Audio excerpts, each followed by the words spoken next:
I think that's what we'll take at this point, Dev. It wasn't really I would say, the most dominant performance, but the new Camp Nou remains undefeated, which will obviously take. The game it was all right. I think moments were a bit shaky. I wanted more just moments, but there are good stuff as well. Pedri's back, obviously. Bernal got some minutes. We won. That's the big thing. Jean Garcia still seems to be the difference maker. So there are things to be excited about. There are things to be positive about. And obviously, you need this after Chelsea. So I think overall, not a bad night, Dev. No, 3 points in the bag is always worth it, I think. And I think in the end, it was a bit nervy in the second half. I think we could have. In the first half, there were so many chances. We all thought that there would be more goals in the game, but there wasn't. But I think we ended well. I think we ended well. And as you said, I think in the middle, Bernal got a few minutes. We were waiting, we were hoping and thinking when Flick would ease him back into the side. So I think we saw that today to a large extent. Pedri will slowly be back. Rafinha obviously made a huge impact up front. Obviously, did not play the 90 because I think he'll take a little time to, just add up the minutes out there. But yeah, so overall, there were absolutely um, positives to look for. Hmm. But at the same time, the problems remain. With defense, the problems remain. I don't think Flick really knows what his defense is. I mean, every second game, the defense changes. The midfield also, I think, I don't know, maybe Frankie, Pedri, Bernales, if that's what we are thinking about this. I don't know about Casado. He, he looks to have lost a step this season for whatever reason it may be. So yeah, I mean, the problems are the same. They have not changed. Positives are, as you said, there are some positives that came for sure. And 3 points are 3 points. Yeah, absolutely. If nothing else, we can always say that 3 points, right? But then, yeah, I think, as you said, there are some concerns when it comes to the defense, primarily. To be fair to Flick, we are changing stuff. We are tweaking the structure a little bit. I think we saw it first against Athletic Club, and it worked to the extent there. We saw it against Chelsea as well. It didn't really work there, and now we saw it tonight as well. Obviously, it's Alaves, and we can say, okay, it's only Alaves, and everyone who says that would be true, obviously, but would be right. I mean, but it's good to see that there are some movements in the structure and the patterns. The way the Barca press is a bit different. The way the Barca approach their rest defense, if you will, is also a bit different. And to me, even though it might not yield immediate results, we're not suddenly going to be the best defensive team on the planet. That just doesn't happen overnight. But it's a positive that the Flick is just not being so stubborn and saying, okay, I need to play this in that way, which we always keep saying that that is who he is. So I'm glad that there is some movement, right? Because we need some variety. We need some adaptation, if you will. And I think Flick has recognized that. He has said that we'll see a better Barca very soon. Now, whether that was him just trying to calm down the fans, or there was genuine belief behind his words, I don't know. I guess time will tell. But it is a positive div. I think that just seeing Flick try something different, it is a positive because obviously at the moment whatever we were doing before is not working anymore. So just being proactive in the way that you tackle these things is, to me, it's a step forward. It's a shaky step forward, but still a step forward nonetheless. Yeah, I think the whole season's been shaky. I don't think that's going away. To a point, I do agree that it always. I always thought about this after the Chelsea game. I thought we were really bad against Chelsea, and we deserved a lot more media criticism. But for some reason, it was Flick's press conference where he said that we will soon see a better Barcelona. That got all the news bite and the air coverage. And I felt that the media criticism wasn't to the level that I expected it to be. So somehow that happened in that Chelsea game. But yeah, we were really bad in that game. Today, yeah, we won, but were we better? Were we objectively much better as a whole unit? Don't know, Dom. Yeah, probably in bits and pieces. I think the goals that were scored were really good. I will give that. But um, yeah, I mean, I don't know. At the time, I think we had four strikers, or I mean, with Rashford, I think we have five attacking players up top, whereas our defense and midfield were just not in shape at all. So I think you can't sustain this over the whole season. I think, but to your point, I think we are making tweaks to the system. So hopefully, in the next couple of months, we should be able to see the changes that come out of it. But yeah, look shaky throughout. Look very It, shaky throughout. And as you know, somebody here says it that we're lucky that La Liga is so poor. We should have dropped points today, and midfield and defense were so poor. They're right. I mean, if Alaves had better finishers, we would be down, and it would have been hard to come back. So that way we are lucky, and John Garcia obviously, I think, probably saved two surefire goals for sure, at least two, if not more, and that too against Alaves. So yeah, there are the win should not take away the obvious areas where improvement is required, I guess. yeah, it's funny because in that sequence when Alaves had a clear cut chance, Garcia makes that save, and then from that same sequence we score a goal. So it's a difference with that someone like Joan Garcia makes, and it makes you think a little bit when you go back to the Chelsea game and the Ferran Torres miss. Obviously, I don't think it would have mattered in the end, but you never know with football, right? Because with momentum on our side, 1-0, 1-0, and the game might flip entirely. Obviously, we were outclassed by Chelsea. I think Chelsea played a much, much better game than us, and this this miss doesn't really take anything away from that. But the fact is, these little moments in the game breaking moments, so to speak, they do exactly that. They are there to completely change whatever is happening on the pitch. And when you have someone who's capable of controlling those moments, game breaking moments like Joan Garcia in goal, and then on the opposite, on the flip side, having Ferran Torres in a game breaking situation for Barcelona up front. And we know that Ferran, even though he scores goals more often than not, you would kind of expect him to miss these sitters. Like he has it in him to miss these chances, and you just go and say, okay, that was easier to score than it was to miss. And yeah, obviously, it's easy for us to say that we're not there on the pitch, but at the same time, he should be able to finish that chance. But okay, not about Ferran Torres, not about Chelsea even. It was more about obviously Alves and John Garcia managed that moment, and game breaking moment, and it swung the game in our favor. I think just having him back, having Rafinha back, and having Pedri back, it will give us a massive boost. And as someone said here, yes, La Liga, I think we should be able to deal with most, if not all, the Liga teams with the players that we have, even in the frailties and the flaws that we have at the moment. And that would be my biggest thing for this season. Okay, Europe might be what it will be what it will be, but La Liga, we can still do damage in La Liga, and we should still be aiming high in La Liga. That's just the way I feel that. Yeah, La Liga is the bread and butter, as they say. So yeah, we have to definitely do much better in La Liga. And yes, today with a better side, the score could have been different, but that's how football goes. I think there's a question from another fan. I think they're asking about Banal. Dom, what do you think about this? I think a part of it, yes, he did look a bit out of sorts at times. But yeah, that was to be expected. He was his first half of football in ages. I don't know how long.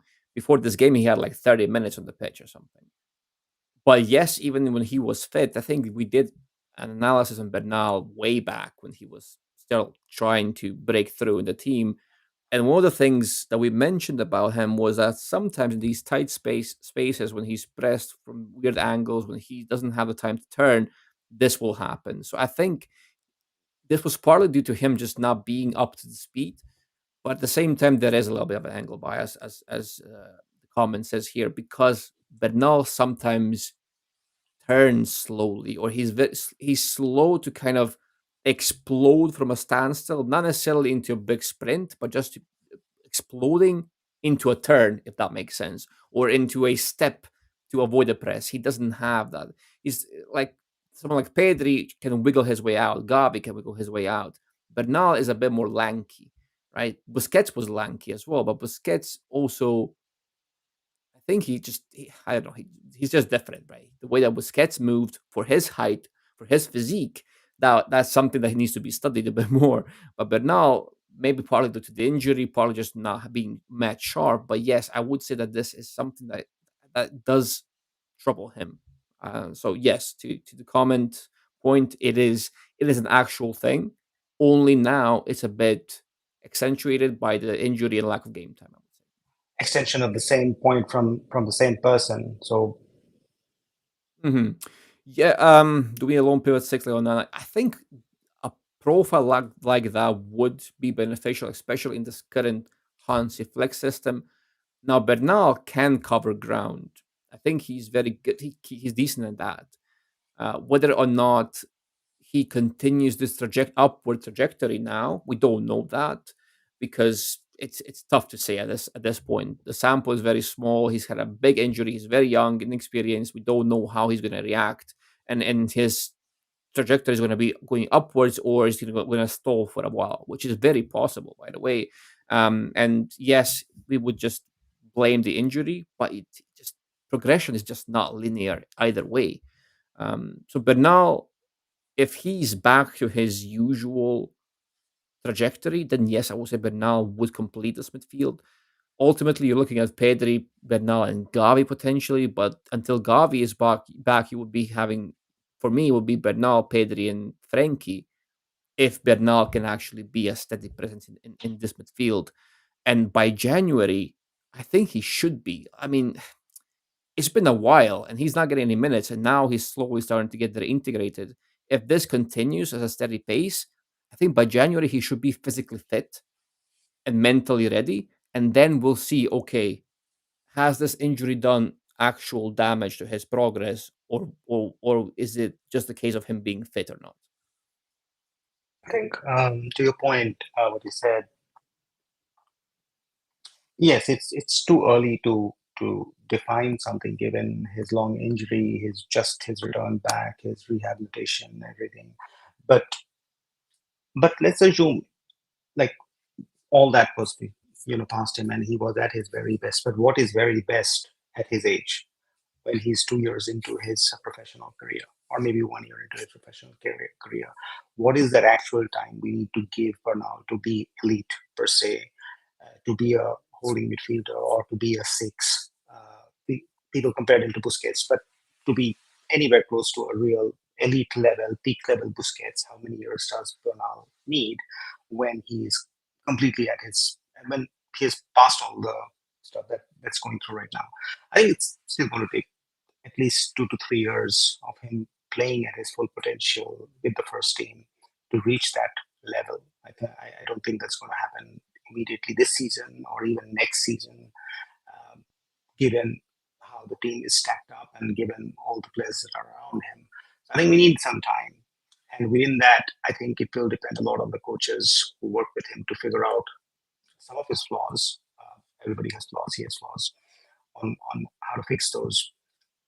And then for him to build up his natural game, he'll be good in certain things that he is, and we have seen that. His physicality, his ability to run with the ball, as you pointed out, his ability to shield the ball, as you pointed out. I think those are good, so those will stay. But the question is, can he get beyond that? Can he come out of the injury? Can he? It's going to take time, and within that, if there are more injuries that happen, nobody knows. So it's hard to make a projection right now. We can just hope that he gets better over time and he starts performing to the level that we think um, he can. But for sure, for now, I think there are areas to his, that there are weaknesses to his game. We just have to give it time and hope that he comes across them. All right, let's. There are some more questions and thoughts. Castledo was also very poor today. Lots of bad passing. Martin created a CB. Only positive news was Rafinha and Pedri are back. Yes, Castledo was poor not just today. It has been for a few games back to back. Now I don't know whether the only reason is just the overall state of the team, because the whole team kind of looks loose. Is it because of that, or is it just him personally?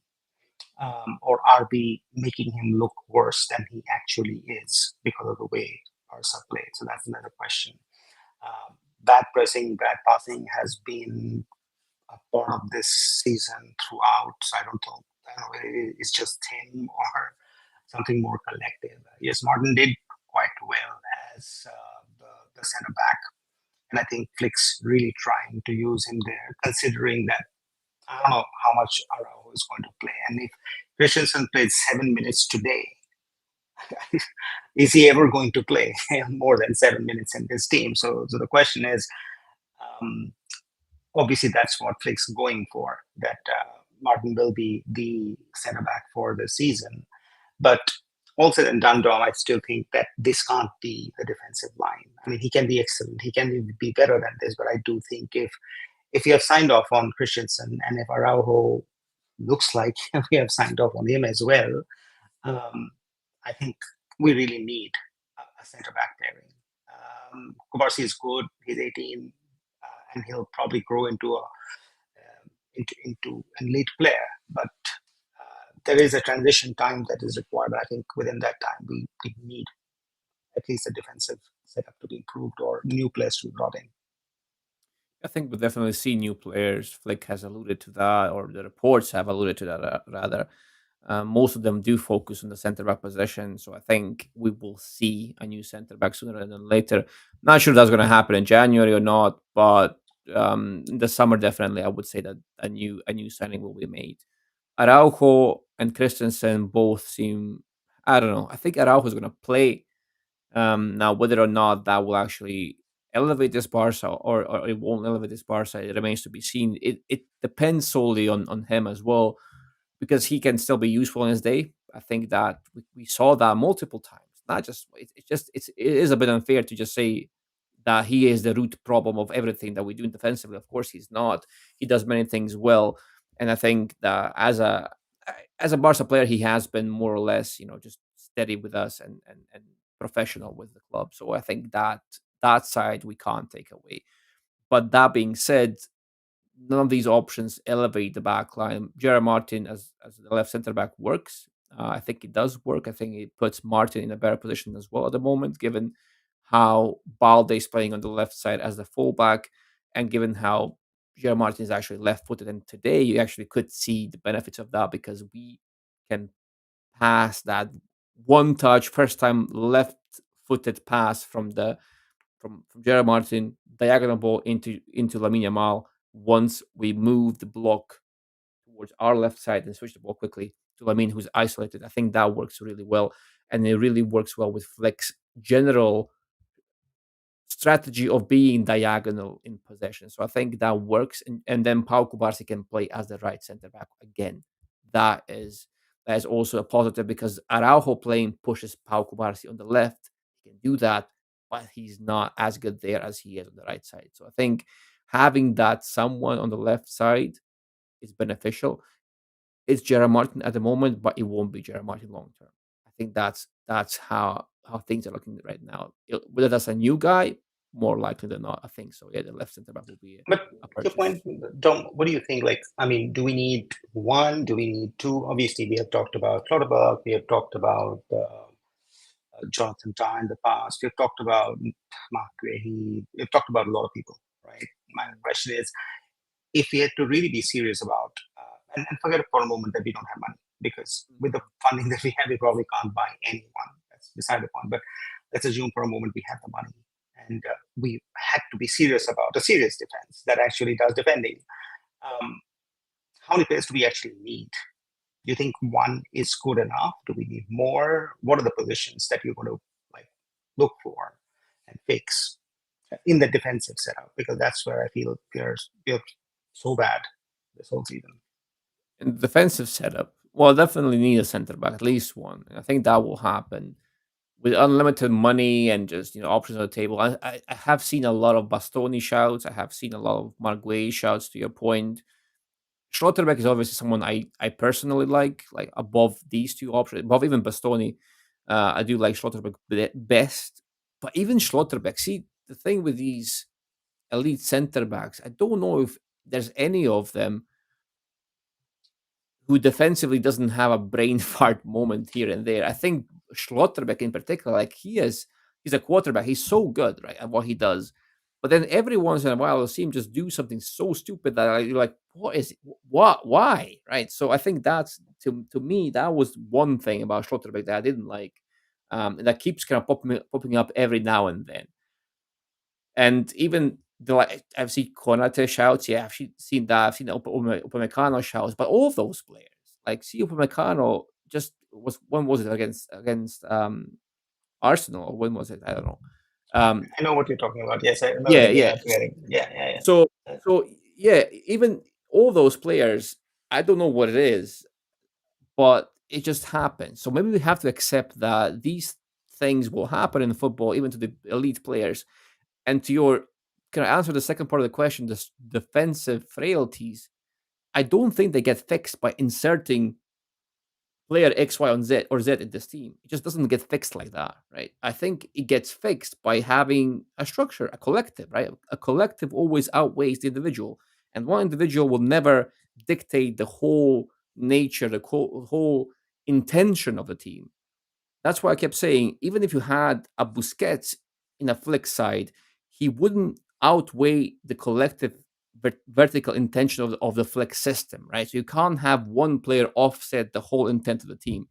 So from that perspective, I think Flick needs to be able to first come up with something that is collectively good and that's collectively sustainably good, right? Because when you shuffle the defense so much as we are doing now, you can't expect these things to work either because Flick's system is a lot of it is based on coordination, on synergy, on chemistry.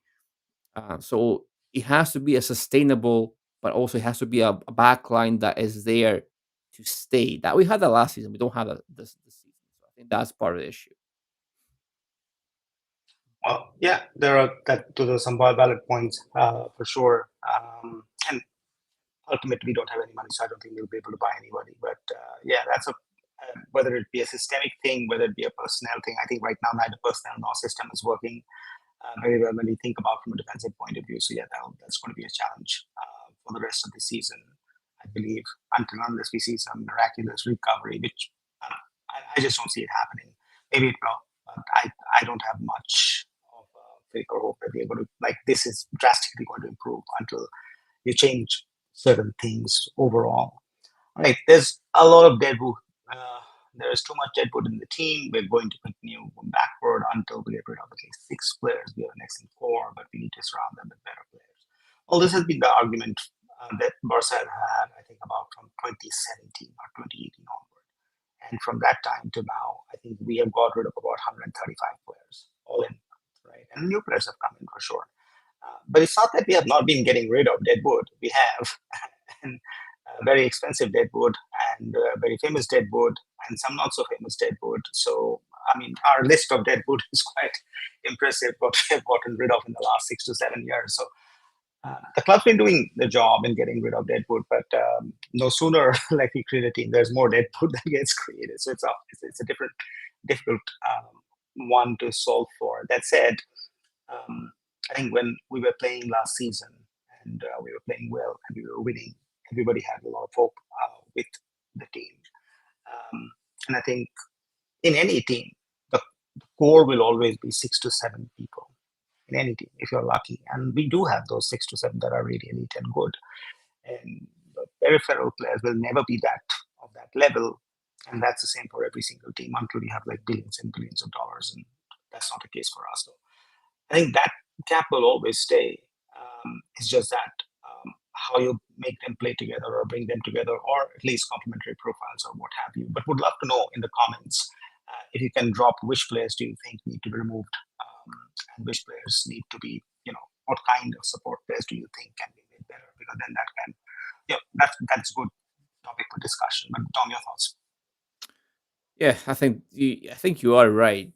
Most teams have these kind of players, and the worst kind of players to have are the players that kind of in the middle, where they're not excruciatingly bad that they will get immediately sold, but they're also not good enough to elevate the team in any significant way.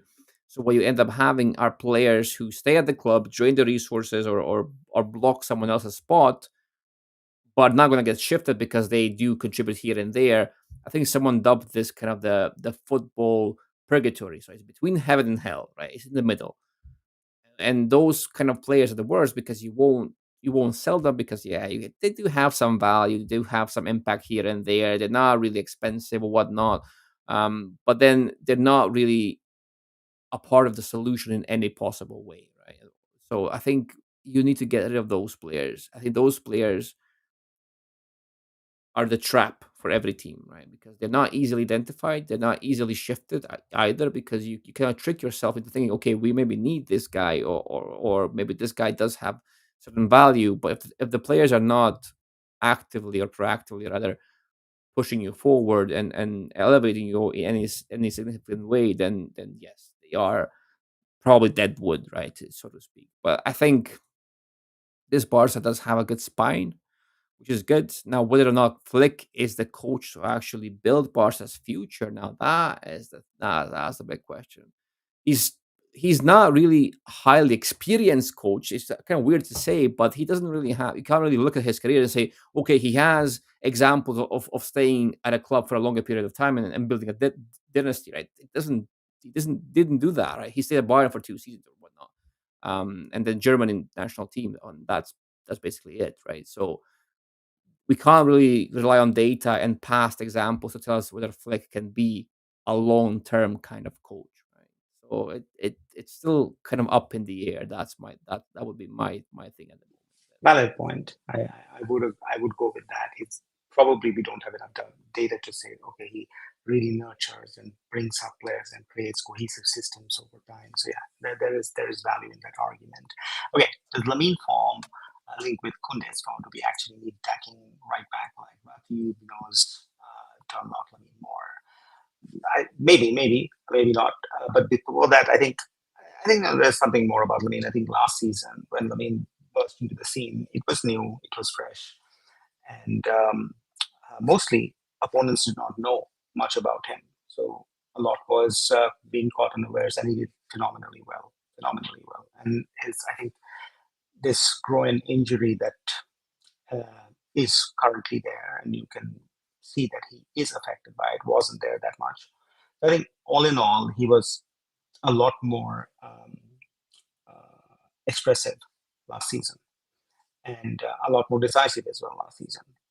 But this year, teams have caught up with him. I mean, you just had to see Chelsea. They shepherded him so well. Like, he couldn't, like, the normal things that he generally does, they had answers for everything. They're prepared for that. And they really kept him quiet. And most of the other, so-called elite teams and so on, they've tried to do the same with Lamine. And have been successful to some extent. Although he's not his own self after this injury, and you can see he misses dribbles, and there's this half step less. I'm not saying he's any worse or anything else, but there's this half step less, and you can make it out. It's not the same. Um, I think that has affected him more than Kunde's performance. Will a better right back make him more dangerous right now? I don't know. Uh, Maybe, but I don't think that's where the real problem is. But love your thoughts.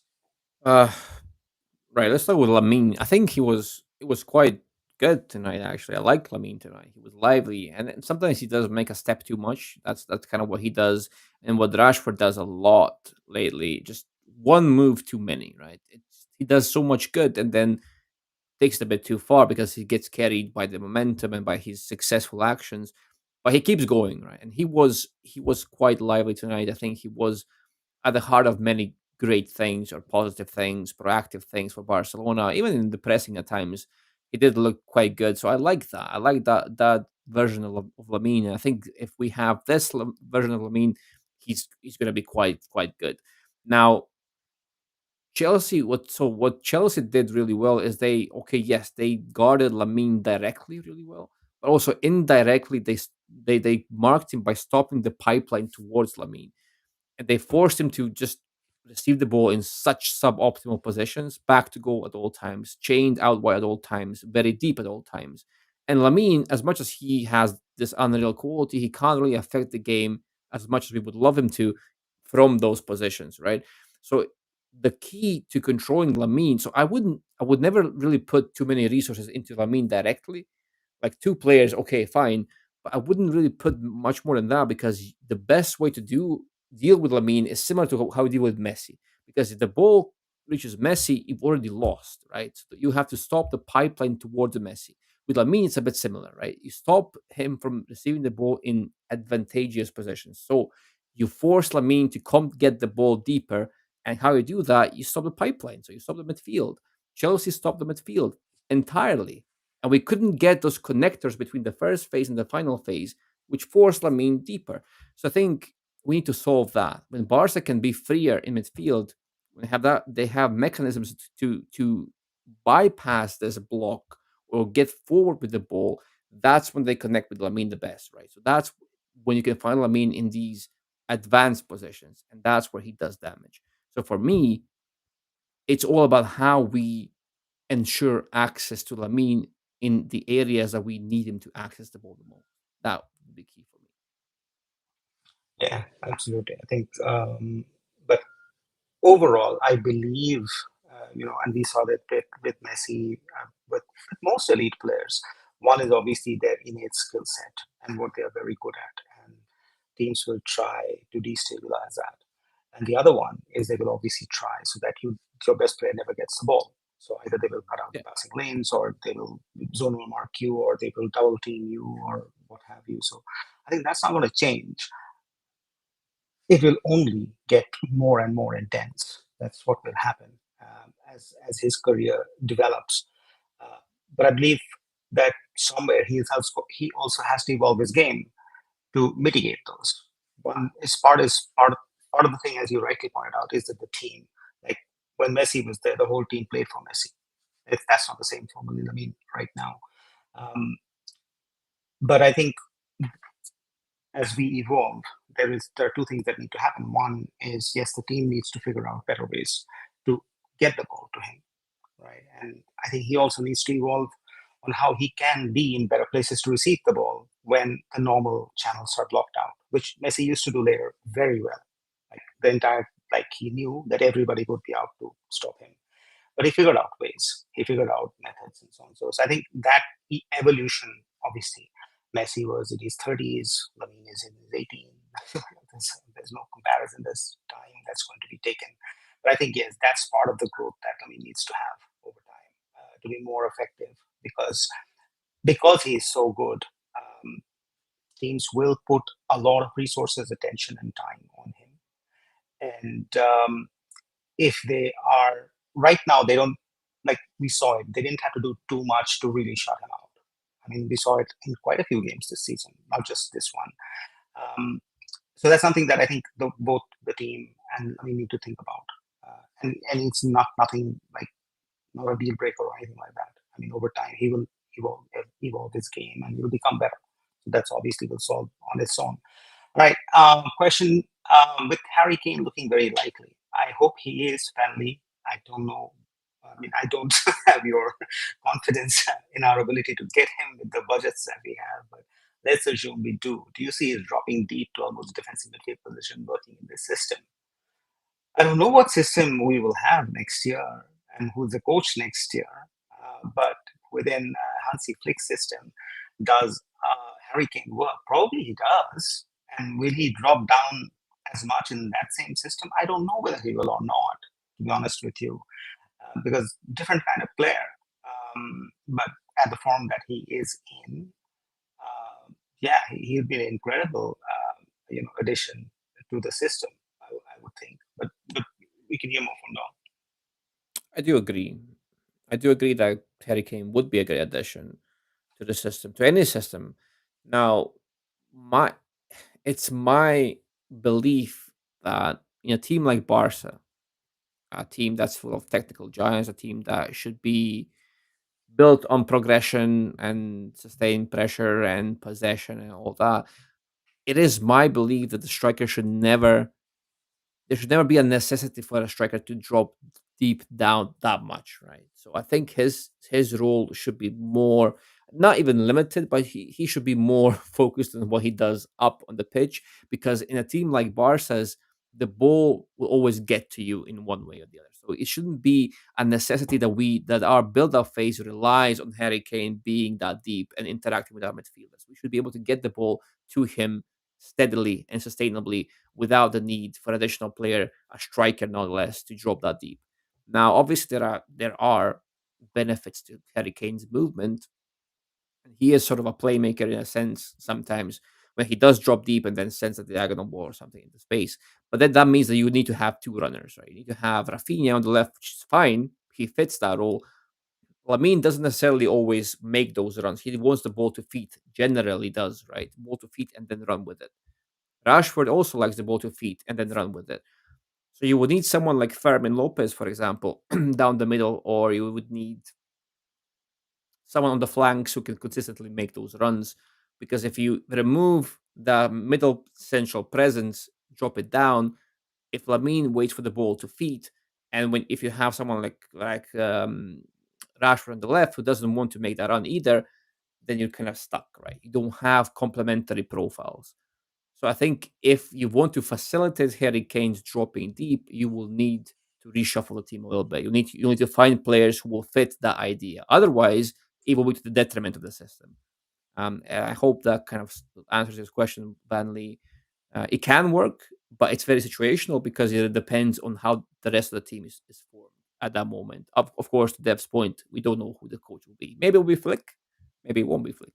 We'll see. Yeah, hey, depends on how the season goes and what happens in elections. All right, Leao has converted to a full-time nine under Allegri. Is this a smarter buy than Kane, or the pure stat padding of Kane is more valuable? To me, the pure stat padding of Kane will be more valuable because we need to score goals.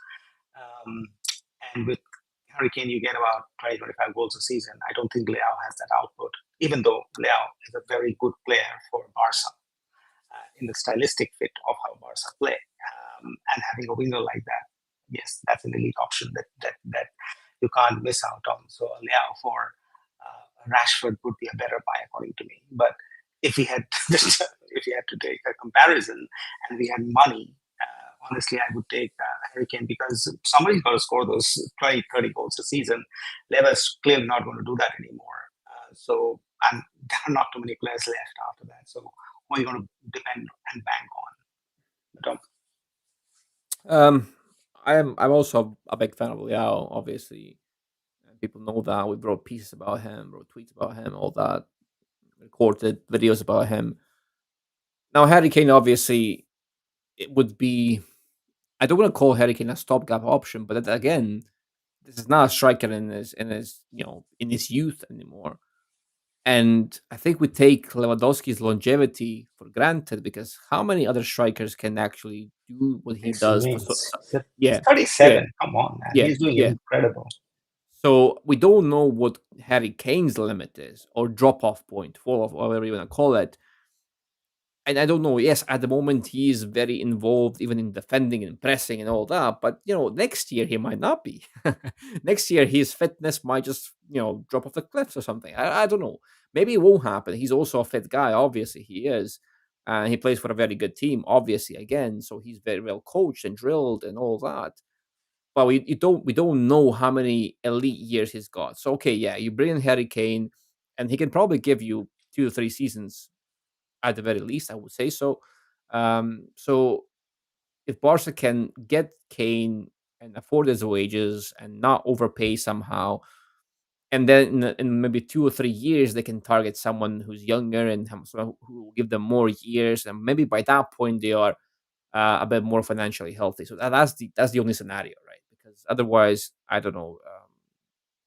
How Lewandowski was just an anomaly, right? The way that we scored with him, like we struck gold with him because he He's was, a good. el- yeah, he was elite for so long, and he's still very very good, even though he's very very old. And it's kind of it doesn't happen often in football, like that, not to this extent at least.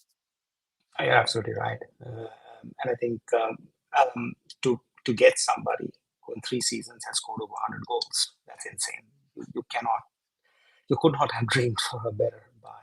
And we really struck gold with Lewandowski. And we're super lucky with that. Will Harry can have the same output or impact? We just don't know. And then there are many questions about money, budget, finances, what have you, and so on. all right, so we need a mini squad rebuild, key signings across and forward, left and back, DM, left winger, left, and right back. That's the whole team. And yes, it would be good to have a squad revolution like that, but that's not mini. That's massive. That's a massive squad. That said, though, I do agree that after winning the, the trophies that the team did last year, the team needed a refresh in certain areas, and we didn't because we didn't have the money, honestly. So it does need some reinforcement in some places for sure. I would agree with you on that. Now, regarding Tony Almo, again, it's a hit and a miss. I think today he was very good, scored a lot of goals. I think his SOFA score rating was about 9.5. And we look into his numbers right now.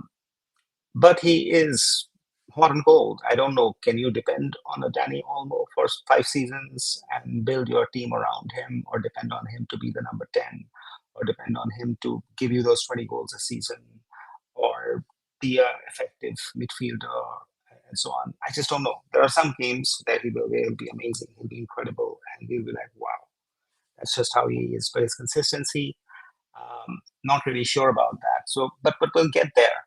Let's look into his numbers though today, and on how he has been doing. And this is interesting because if you look, this is the entire team, as you can see, and but let's go into Danny Olmo, right? So accurate passes 84%, 2 goals, 5 tackles, one, 17, 10 out of 17 duels, one, 9 out of 15.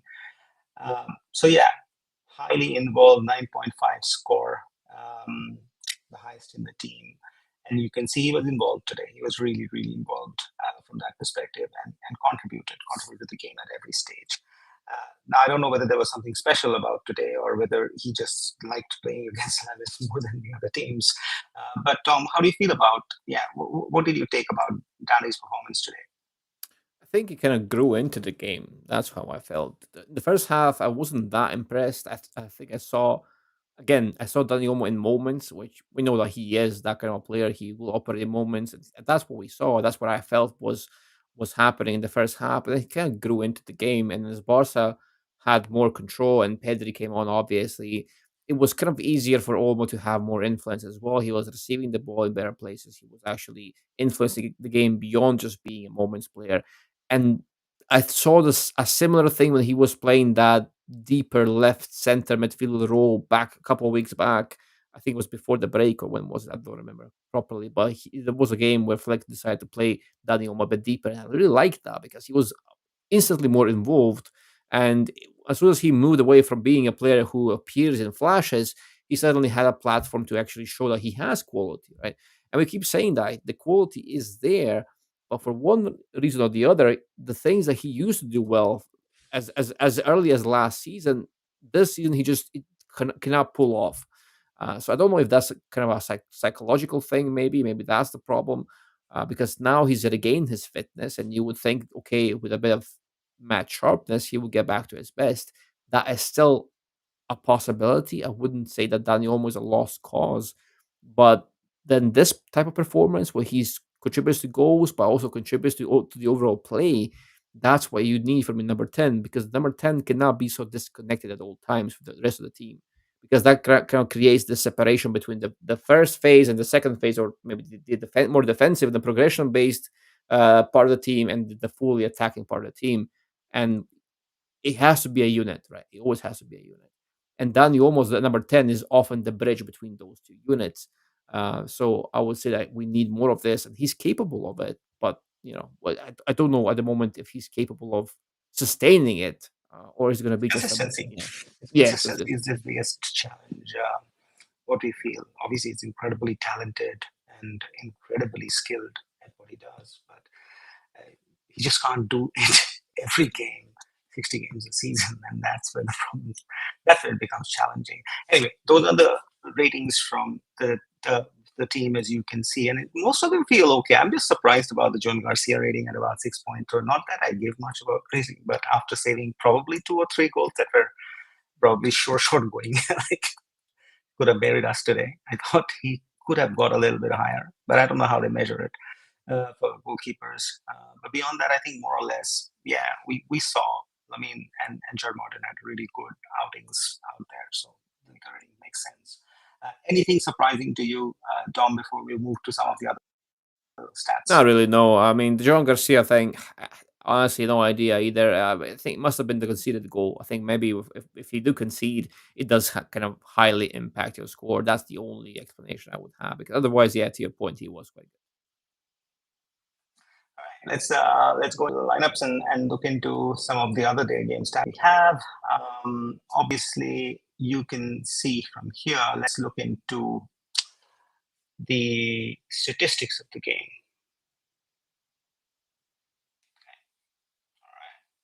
We look into this is Danny Olmo's heat map. Very interesting. If you look into very involved in that central channel, and that's where he performed probably the best. Now, if you look into the other parts, I think expected XG 2.21. So yeah, I think we kind of scored what was our XG 3:1. Big chances, more or less the same. Total shots. I think in second half we were a lot more dominant than the first half. Um, and then the rest, pretty much, yeah, this is the standard fare that you would expect out of a Barca team in you know in the way they play. 61 percentage to 39. You can see the ground duels. I think yeah, we are okay. Defending, you can see 56%. That's basically yeah. So it shows where, but often because of this, we don't have a chance of defending often because of the island we play. That also adds up to this number. But it yeah kind of shows what we see on the pitch. Any glaring obvious things that we are missing, Dom, as good. we look at some of these numbers. The only thing is allowing Alaves for big chances and allowing them, especially in the first half, I think they had like the same XG as us, or even slightly better XG in it than us. Yeah, So they have it, better it shit does, than us. yeah. So I think that would be to me that's the something that stands out. That shouldn't be there because we did play. I mean, the game was kind of volatile until the very end, and then we're one Joan Garcia massive save from completely having a different game on our hands. That should not be happening against Alaves. Let's get this out there immediately. With no disrespect to them, but they shouldn't be able to do this kind of damage to us. So I think that stands out. The rest in the second half, especially, I think we grew into the game with Pedri on the pitch as well. I think at that point we were in firm control. In the second half, they couldn't really do much.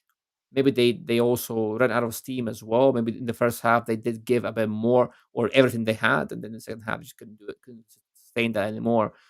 But it still remains something that I think this team needs to work on. You can't allow Alaves four big chances and Yeah, to I kind of think outperform you in XG in any sense. yeah, it was did look like they could score at will at times in that game, and that is not a very flattering look into your team if you want to be among the elite in Europe. The only thing that struck me in the data was probably the long balls. You would not expect Barcelona to have more long balls than Alaves, but they did. And this is not the first game. So if you have seen the games like the Gerard Martin pass into Rafinha that caused the Olmo goal, or he has been doing the long ball, which just takes out the entire midfield and releases the runner, and then has a cutback, and then somebody comes and scores. They've been trying this consistently over and over again, or crosses floated from the flank. So that's there. That number shows that there's something. This is they're working on it because this is not what you would expect out of Barcelona, the purest form of Barcelona, so as to say. Dominic, thoughts on this before we cut back to more comments?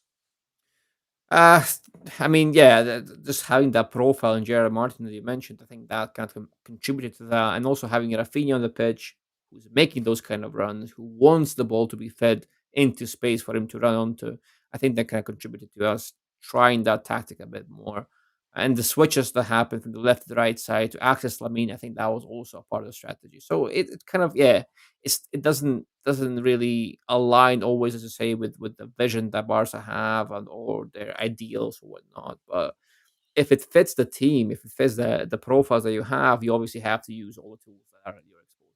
So that's kind of what it is. Yeah, so those are the numbers, guys. I think, and they kind of tell the story that we have more or less watched while the game was happening. Um, Now let's see. There are a couple of few more messages that come through. Which one do we take? Who's the best ball playing LCB in the market we can sign? If we give away Ansu, Araujo, and Ter Stegen, we should have the salary cap. I don't know. Maybe Tom, you're the scout. Who is it? Time with all his money. Yeah, I would still say that the list remains mostly the same, right? So with the names that we have seen recently, they do seem to fit what Barca need for that left center back. Now, does that player need to be I don't know, someone who's just um strong or fast? I don't know. I don't think that Flick will again, assuming the Flick will be here, but I don't think that Flick would want someone who's necessarily just athletic or fast or big and strong. Because otherwise, if that was the case, then Araujo would be the undisputed whoever but I think players like Schlotterbeck and Bastoni, Marguerite, or the Jeremy Jacquet, those kind of players, they will pop up more often than not in these conversations for a reason because they fit the profile, the left center back for Barcelona at the moment. So I think those would be the players that Barca will look at um, in the summer. I would say that will happen. The movement will happen for those players. Yeah. Again, I think somebody's talked about Gerasi. We have talked about Gerasi. Gerasi can be an option. Eta Ayon can be an option. I think, yeah, these options are absolutely there. And I think Barca will go into market to buy a few for sure. I think that will happen next year because the squad does need a little bit of a paint job, to say, because it is looking a bit ragged for wear, for lack of a better terminology. But that's it, guys. I think, yeah, not the best of games, but we got the 3 points in Camp Yeah, Nou. We keep it steady. The next game is going to be very important with Atletico, and it won't be an easy game at all.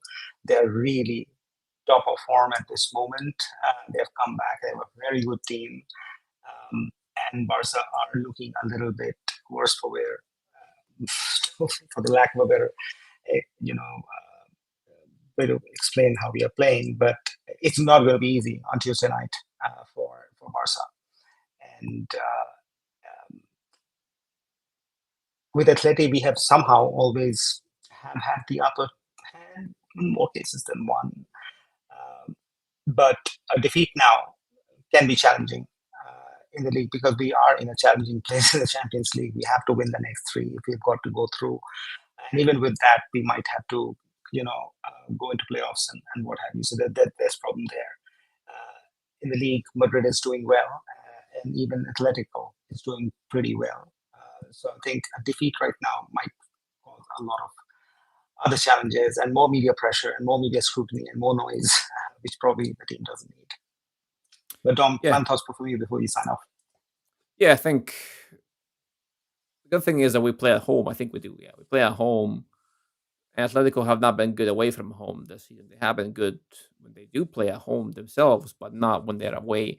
So maybe that's one thing, and then also the other thing. Obviously, Cholo Simeone, as good as he is, he's not had the best of success against Barcelona. So maybe that plays a part. Obviously, they did manage to kind of rain in our parade last season and all that. I know all of that stands, but nonetheless, I think to Dev's point, this will be a massive game that we just simply have to win.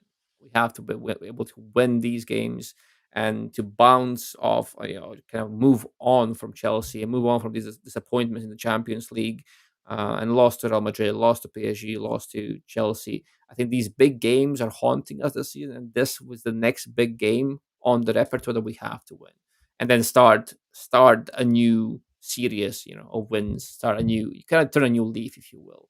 But I think we can do it because the players are returning finally. We have not a full squad, but we have most of the key players now back. And I think that will propel the team, propel Flick, and hopefully these new tweaks that we've been seeing will also kind of be refined as we go.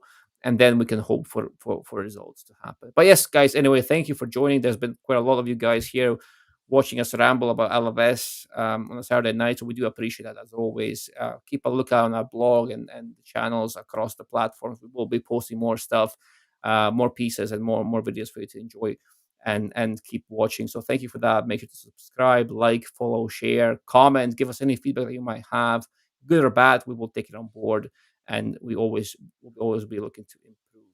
But yes, anyway, guys, as always, stay safe and Visca El